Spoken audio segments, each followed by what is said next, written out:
Okay, for today, I will be doing the last phase for the initial um, launching as a LingoStar teacher, because yesterday we already passed the demonstration teaching, and today we will be having the teacher training course.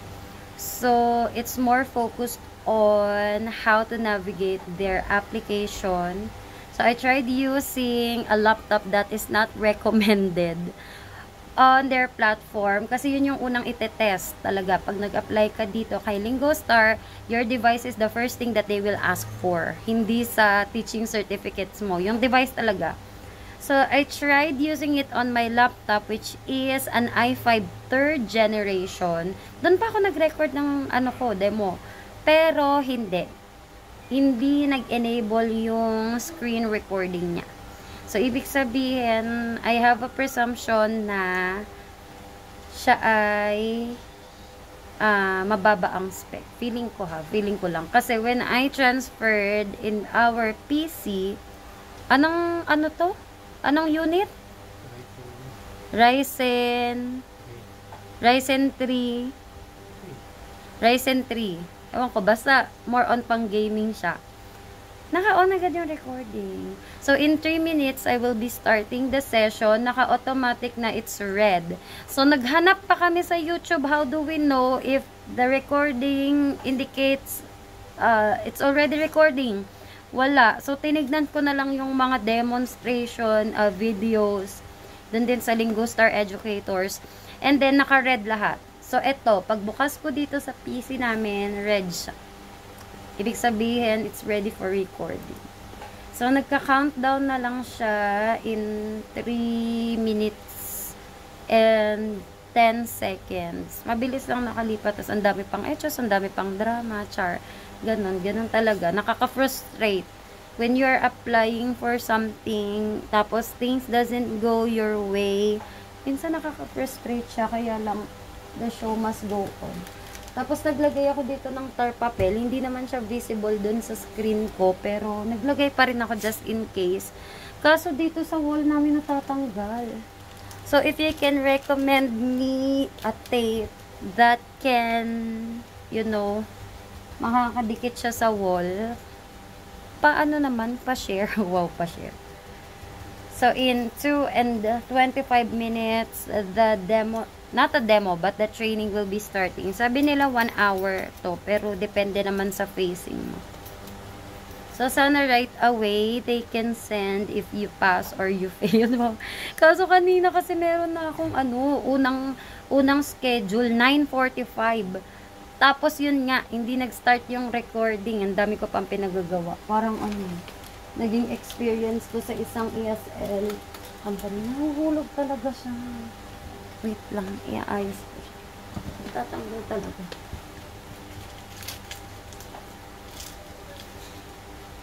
Anyway, hindi naman siya makikita mamaya pag natanggal or nahulog siya kasi iba yung angle ng camera. Lang siya, naggaganon-ganon siya. Bahala na. Wow, puro bahala na. Anyway, I can start it naman right away. Pwede ko nang i-click yung start. So, sige, start ko na. So, please be with me on this journey. Wish me luck again. Wow. Again. I do not intend naman to start tutoring. Kaya, tsaka sabi din nila, hindi naman daw agad talaga magkakaroon ng bookings. I plan to do it during the holidays, yung 31, 1, 2. Pero, gabi lang, ayan na, nahulog na siya. Feeling ko tatanggalin ko na lang talaga. Okay. Last minute, tanggalin na lang. Plain background. Sayang. Effort pa naman ako na magkabit. Pero wala tayong magagawa eh. Kasi 55 seconds na lang. Kesa naman ma-frustrate na lang ako dito. So mamaya ko siya i-fix. Hindi talaga siya dumidikit dito sa wall. Anyway, I'll be starting it. So wish me luck. Goodbye.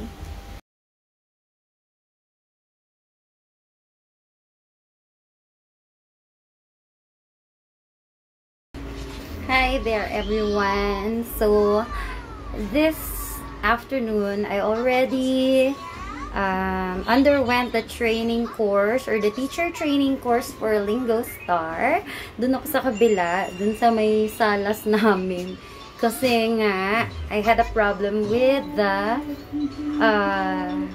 device. So, I had to use our computer. Mataas naman talaga yung specs nun. Kaso doon kasi siya nakapwesto sa sala. Mas accessible kasi. Hello! Say hi to our dog. Yung dog namin, si Brownies. Ayan, hi Brownies. Okay. So, kanina din, medyo hassle kasi naglalambing tong mga to. Tapos, eto na nga. So, here's the thing. I already underwent the training course kaninang mga tanghali up to bago mag-12. So, 11 to 12 siya. And then, I got remarks or results at 1:55. So, ang results is, nakakakaba yung ano nila, mga email nila. Kasi sinasabi doon, sir, we regret to inform you agad. Tapos, pag clinic mo kasi yung yung link doon, hindi naman talaga totally, hindi ka na nila tinatanggap. Pero nakakaano lang yung prompt na yun, no? Parang, hindi na ako tanggap. Parang ganon. Pero hindi.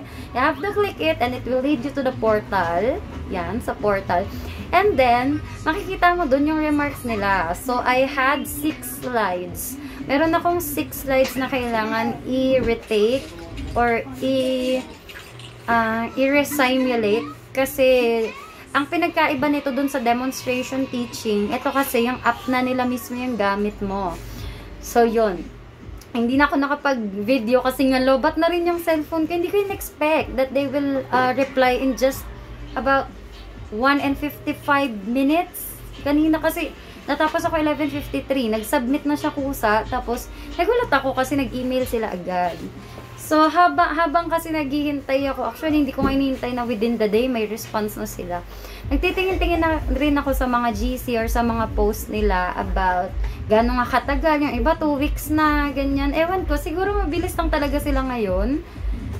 Ganon. So, ayun. I had to retake those slides. 6 yun. Slide 7, slide 15. Parang, ganon, hindi ko na maalala yung iba. Tapos, yun nga, meron akong slide doon na I admit, nagmadali ako. Yung mga latter slide, yung mga 65 pataas. Kasi 71 slides yun. Kasi nga, nag-prompt yung classroom nila na, your time has already ended. Ganon. Eh, syempre, ayoko i-redo ulit lahat yun. Ang tagal. Ang ginawa ko is, nagmadali ako. Lalo na dun sa wrap-up part, talagang nagmadali ako dun. Tapos, yung pala, mag-e-extend din naman siya ng 10 minutes. So, parang nakita ko kasi dun sa taas, 53. Ayoko nang tignan yung oras kasi nga natitense ako pagka tinitignan ko yung oras. So, yun. Their usual class is always 25 minutes. Talagang 25 minutes lang yung pinaka-class mo sa isang session. However, during the training kasi, it will be 1 hour. Tapos may 10 minutes pa yata. Hindi ko sure kung kasama na yung 10 minutes na extend doon or what. Basta ganon. Yung actual class nila is 25 minutes. Pero tumagal siya dahil nga training yon. So, there is this material that you will be uploading in the class or nandun na sa system nila. And then, kasi siya parang kang nagmo-modular.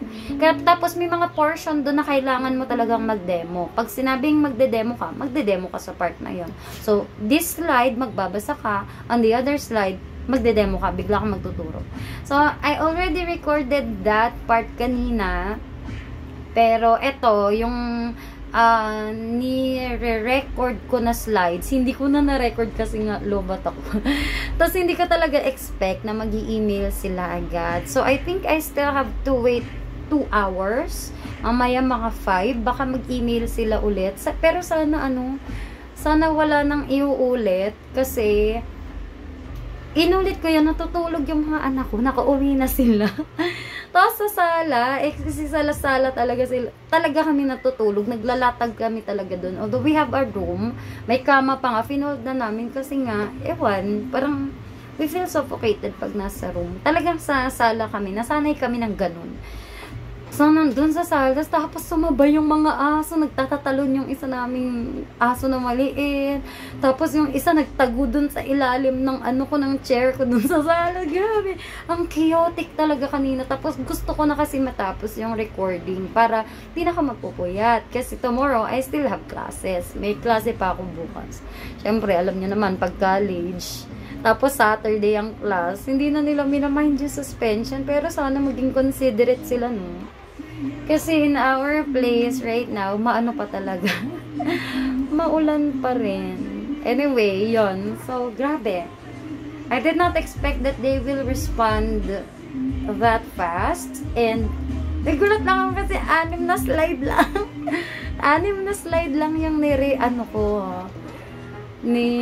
kailangan kong i-redo, naka-specify doon. Tapos, most of the slides is, yung may hindi lang ako na-click or nagalaw, hindi ko kasi binabasa yung nang maayos yung course. So, that's the key thing.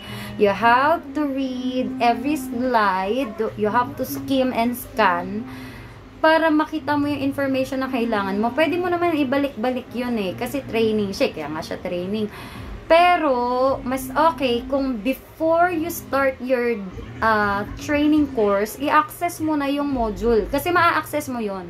Mapapractice mo pa nga siya Buti na lang ka mo, kanina, hindi naman nila renounce for parang, ano ba naman itong teacher na to, parang hindi prepared. Hindi sila after doon. After sila, kung kaya mong i-navigate. Tapos, dun sa module nila, may mga videos doon na pwede mong i-play. Halimbawa, yung susunod na slide, turn mo na para magsalita. Turn mo na para mag-demo. Bago yun, merong slide na may video na pwede mong paggayahan. So, magiging mas madali siya sa'yo. Pero, honestly, after undergoing this much training, alam mo, ma-appreciate mo talaga yung mga yung mga nag-a-apply dito na grabe yung effort na binibigay nila to pass this one. At may part, siguro kaya ko siyang gawin in a manner na kapasa-pasa. Pero syempre sa iba na hindi naman talaga sila educators, ang laking effort. Talagang siguro a part of them is already a teacher. Talaga lang hindi sila nag-edu. So, what I just mean to say is ang galing-galing nyo, yung mga non-edu course na ESL teaching, lalo na isa pa lang to na na-try ko na company this year, pero before I had ACADSO, kaya lang ang tagal na noon, 2019 or 2020, parang ganun, 2019 pa 2020. So andon, may actual student talaga sa demo. Meron talagang actual student. Tapos, right after the demo, meron talagang post-conference. Ganun. Pero ito, grabe. Kakaiba siya. Tapos yan, nakakatuwa lang kasi ang prompt nilang mag-respond. Nakakatuwa. So, if ever you're facing problems sa kanila, pwede naman kayong mag-email sa kanila dito sa address na to. Nakalagay naman dun And pagka magre-remark sila sa'yo, pwede kang mag-email dito sa kanila. Actually, I was supposed to email them. Dapat i-email ko talaga sila. However, I did not kasi parang gusto ko na magpahinga, ganyan. Tapos, hindi ko kasi naalala kung start recording ba yung pinindot ko o nag-direct ako sa app. Hindi ko maalala, pero nag-under review kasi siya. So, feeling ko naman nagawa ko ng tama yung una. And yes, nagawa naman siya, kaya lang yun nga. I had to redo 6 slides. Pero okay na, kasi na-redo ko na siya. So, hopefully, I can hear feedback from them. Huwag naman sana abot pa ng 2 weeks. No, huwag na sana abot ng 2 weeks. Mga 2 hours lang. Anyway, I'm so happy and delighted. So, if ever you're planning to apply for this company, Lingostar, you can subscribe to my channel, this channel, or my TikTok account, which is here as well. Kasi nagla-live din ako dyan, kaya lang medyo gabi na ako mag-live. Kasi I have students. I have students sa pag maaga akong nag-live, nakikisali sila sa live ko. So, ayoko naman na mapuyat sila dahil nagla-live ako. Although it's their discretion, ayoko naman maging dahilan na aabot sila ng hanggang anong oras sa TikTok para mag-live, para manood lang ng live. So, yun. I always conduct my TikTok live at around 10 in the evening or, ayan, hanggang 12. Pero in weekdays, I don't know if I can still do that. I just have the luxury of time right now because, no classes, or I mean asynchronous classes. Pero pagka may klase na siguro medyo mahirap. So yun, I'm so happy. I'm so delighted. So if ever you want to apply at LingoStar, I do not have yet the referral link, but you are free to join. Just explore their page. Or you might want to watch a live or videos sa YouTube. Pero mas maganda kasi if you watch on live, kasi makaka-interact mo dun yung mga tutors. So na-encourage lang din talaga ako na pursue or mag-apply for LingoStar because of an acquaintance. Tapos nakikita ko na yun nga, okay naman siya doon. So yeah, we'll see each other here. Bye!